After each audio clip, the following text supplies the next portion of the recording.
Okay, so what would you say is the main thing that writers need to develop?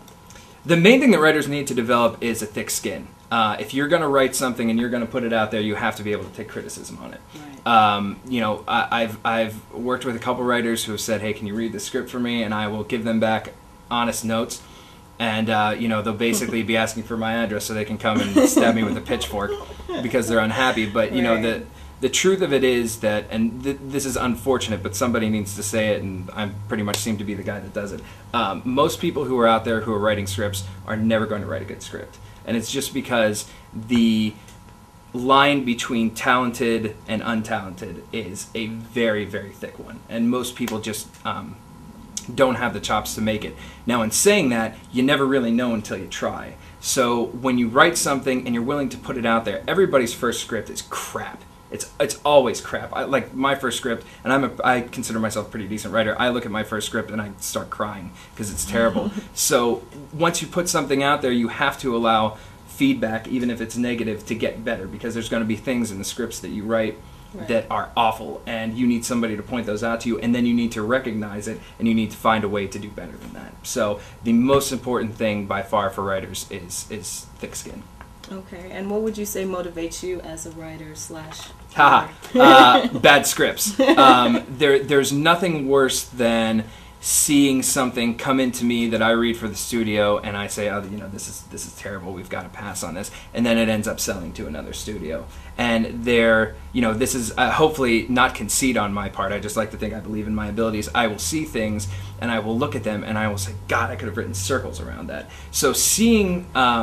And there's a lot of reasons that studios will buy those kind of things. There's a lot of reasons independent producers will buy those kinds of things. But seeing stuff like that really motivates me, because I think, all right, I have good ideas. I know the right people. I just need the time to sit down and write it and execute it. Right. So every day I read 2 or 3 incredibly bad scripts, and maybe once a month I'll read a really good one. And the really bad ones make the really good ones look great.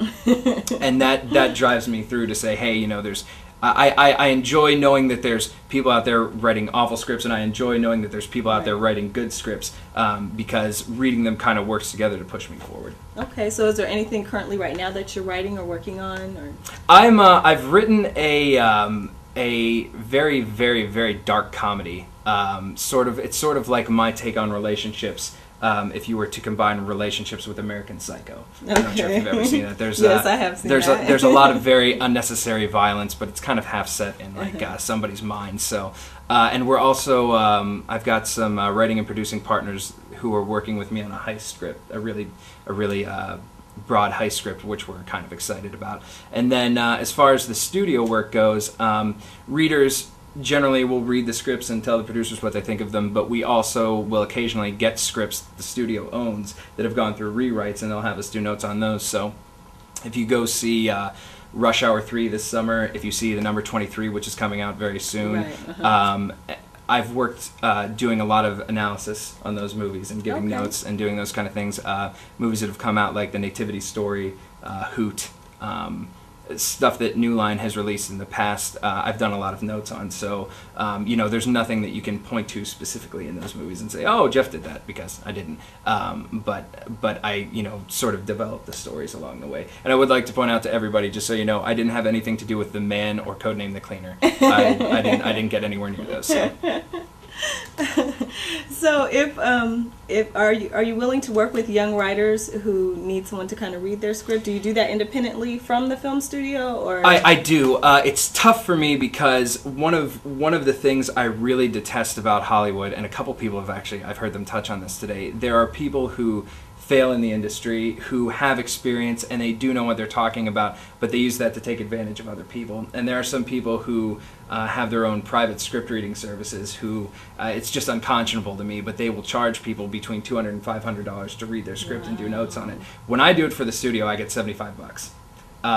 So that's like a professional rate. Right. That's really good money. So to see people doing that, is absurd to me. So as much as I can, because I do have a heavy work schedule, you know, doing work that pays me and also trying to get my own stuff off the ground, I will help.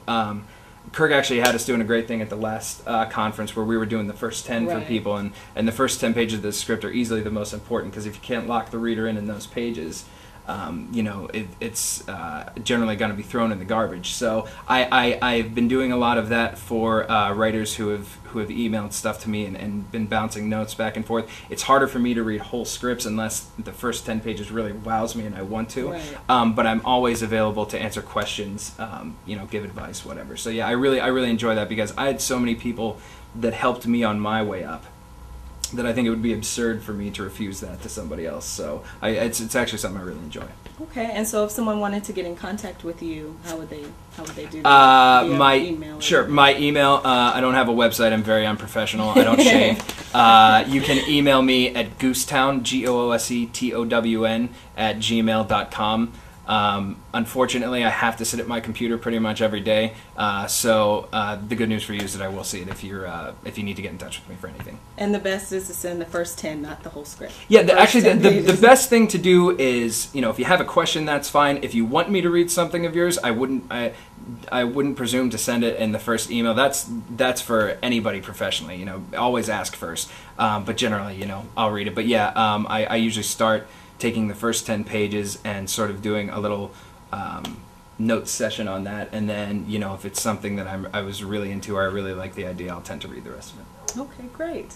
Well, Geoff, we want to thank you so much Sure thing. for being Absolutely. This on was The fun. Insider. Thank you, and we want to thank the audience at home for watching Twyman Creative Insider. Have a good evening.